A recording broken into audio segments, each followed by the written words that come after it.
Indonesia की एक अदालत ने 3 भारतीय नागरिकों को मौत की सजा सुनाई है। इस मामले में दिल्ली हाईकोर्ट ने अब विदेश मंत्रालय और भारतीय वाणिज्य दूतावास को तत्काल कार्रवाई का निर्देश दिया है। आखिर कौन है ये 3 भारतीय, ये पूरा मामला क्या है और कोर्ट ने क्या आदेश दिया है, चलिए विस्तार से आपको बताते हैं। नमस्कार, मैं हूं ताबिश हुसैन, आप देख रहे हैं एनडीटीवी इंडिया।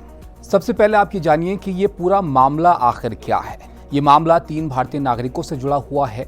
जुलाई के महीने में 2024 में इंडोनेशिया के तंजुंग बलाई करीमुल जिले में 3 लोगों को गिरफ्तार किया गया था और इन पर आरोप ये है कि एक मालवाहक जहाज पर 106 किलोग्राम क्रिस्टल मेथ, जो कि एक तरह का नशीला पदार्थ होता है, उसकी तस्करी ये कर रहे थे। इस तरह के आरोप इन पर लगे थे। इंडोनेशियाई अधिकारियों ने गुप्त सूचना के आधार पर जहाज को यहाँ पर रोका और भारी मात्रा में ड्रग्स बरामद किए गए और इसके बाद 25 अप्रैल 2025 को, यानी कुछ ही वक्त पहले, वहां की एक अदालत ने इन तीनों को ड्रग तस्करी का दोषी ठहराया और मौत की सजा इनको सुना दी।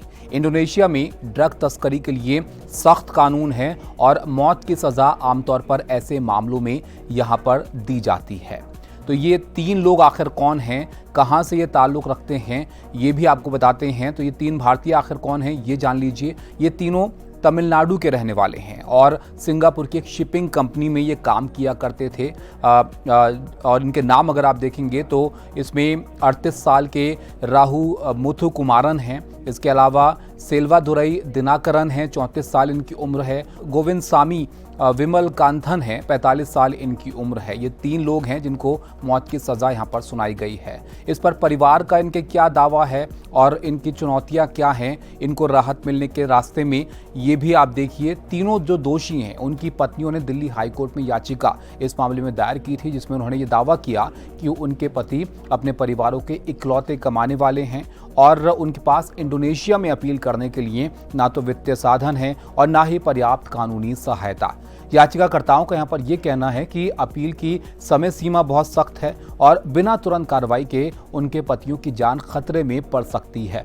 तो ये मामला दिल्ली हाईकोर्ट पहुंचा था, जिस पर दिल्ली हाईकोर्ट ने संज्ञान लिया। 2 मई 2025 को दिल्ली हाईकोर्ट ने इस मामले पर सुनवाई की और कोर्ट ने इंडोनेशिया में भारतीय वाणिज्य दूतावास को सख्त निर्देश इस सिलसिले में दिए कि वो तीनों दोषियों को पर्याप्त कानूनी सहायता यहां पर उपलब्ध कराएं ताकि वो अपनी सजा के खिलाफ अपील कर सकें। कोर्ट ने ये भी आदेश दिया कि दोषियों और भारत में उनके परिवारों के बीच संचार की सुविधा प्रदान की जाए ताकि वो कानूनी सहायता ले पाएं आराम से। इसके अलावा कोर्ट ने विदेश मंत्रालय को निर्देश दिया कि वो इस मामले को राजनयिक स्तर पर इंडोनेशियाई सरकार के साथ उठाए और द्विपक्षीय समझौते के तहत भारतीय नागरिकों के अधिकारों की रक्षा वो यहां पर करें।